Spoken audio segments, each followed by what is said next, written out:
Bom dia, meus grandes amigos. Estamos aqui em mais uma videoaula para tratar sobre o direito administrativo, sobre a organização administrativa brasileira.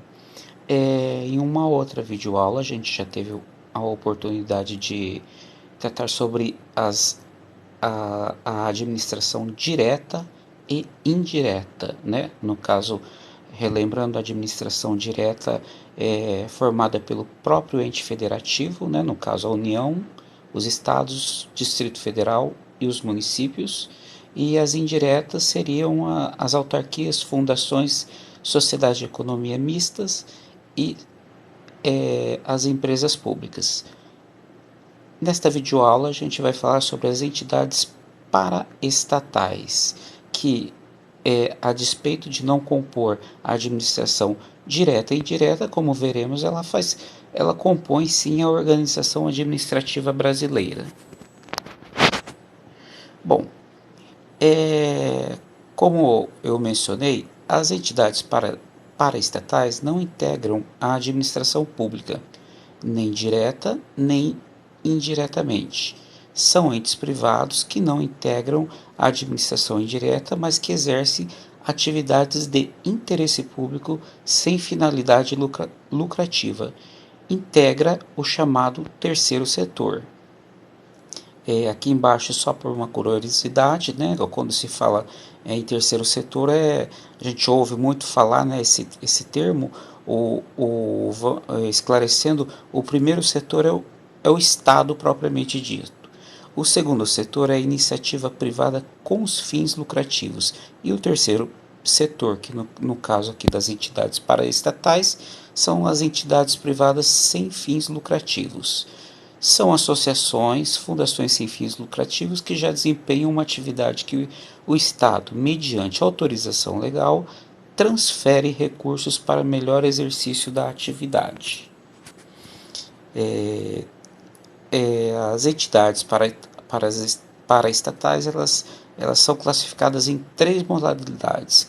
No caso, são as organizações sociais, regidas pela Lei 9.637 de 98, os serviços sociais autônomos e as organizações de sociedade civil de interesse público, as OCIPs, tratadas na Lei 9.790 de 1999.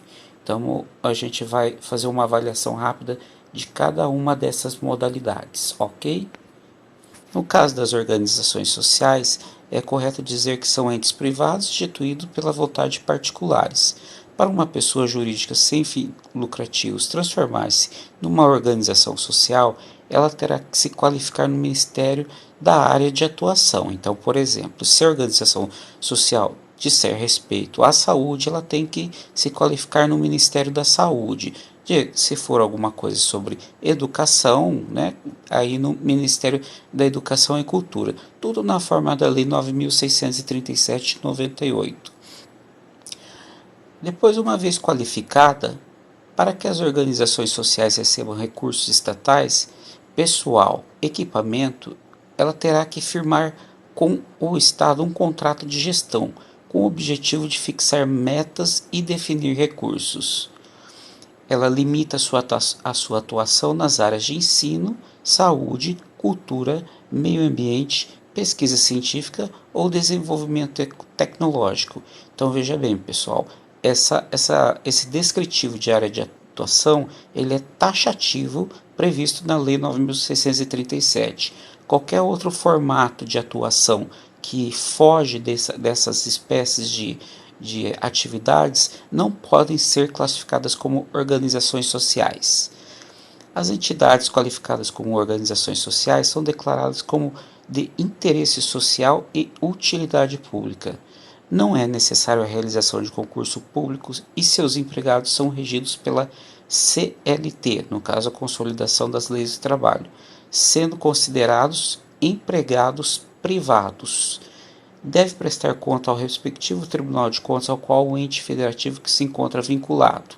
Essa prestação de contas é devida exatamente porque ela recebe dinheiro de fundos públicos. Então, se a entidade paraestatal está vinculada a um estado, um Estado federativo, ela deve prestar conta ao Tribunal de Contas do respectivo Estado. Quanto à aquisição de produtos e serviços, segue os mesmos critérios das SSAs, né? Que podem criar normas próprias para suas contratações, desde que observe os princípios gerais da licitação. Já numa outra videoaula a gente já teve uma oportunidade também de tratar sobre os princípios gerais da licitação, que são dois basicamente, né? Garantir a isonomia de tratamento entre os participantes e também obter a proposta mais vantajosa para a entidade. Depois a gente tem também os serviços sociais autônomos. São entes privados criados por lei para o desempenho de atividades assistenciais a determinadas categorias profissionais. Então veja bem, os SSA, Serviços Sociais Autônomos, eles são bastante vinculados a categorias profissionais e são o famoso sistema S, né? No caso o SESC, o SESI, SENAI, SENAC, todas essas entidades são serviços sociais autônomos. São mantidos principalmente pelas contribuições pagas pelas empresas sobre a folha de pagamento. Não é necessário concurso público, mas apenas um processo seletivo simplificado para admissão de pessoal. Seus agentes serão regidos pela consolidação das leis do trabalho, sendo considerados empregados privados. Devem prestar contas ao Tribunal de Contas da União pelo fato de receber dinheiro público. Aqui é a mesma regra.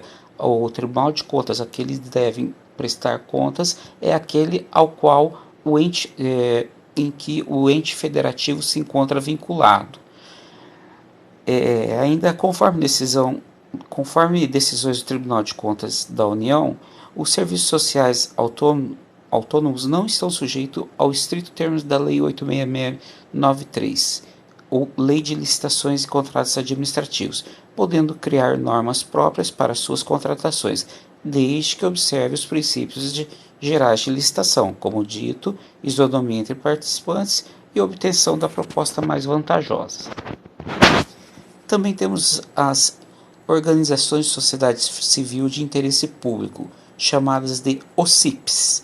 Trata-se de pessoas jurídicas sem fins lucrativos. Diferente das organizações sociais, as OCIPs, elas constituem mediante ato vinculado, se preenchidos os requisitos exigidos por lei para tal finalidade, conforme Lei 9.790 de 99. Ou seja, nas organizações sociais, a gente tem, pela lei das organizações sociais, existe uma margem de discricionariedade da administração para definir se determinada entidade receba o caráter de organização social, o que é diferente que acontece aqui com as OCIPs. Se a OCIP atender todos os requisitos exigidos pela Lei 9.790, o ato da administração é vinculado.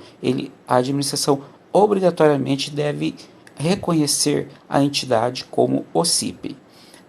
Também elas podem atuar nas seguintes áreas: assistência social, cultura, patrimônio histórico, educação, saúde, segurança alimentar, meio ambiente, promoção do voluntariado, combate à pobreza, assessoria jurídica gratuita e promoção da ética e da paz, da cidadania, dos direitos humanos, da democracia e outros valores universais. Então, a área de atuação das OCIPs é bem maior do que as organizações sociais, como a gente viu ali atrás, né? É mais ampla essa área de atuação das OCIPs. Do mesmo modo, também não precisa de concurso público, seus empregados são regidos pela CLT, tratados como empregados privados. Então, sobre as entidades estatais era o que eu tinha que dizer. De novo digo para vocês um bom dia e bons estudos.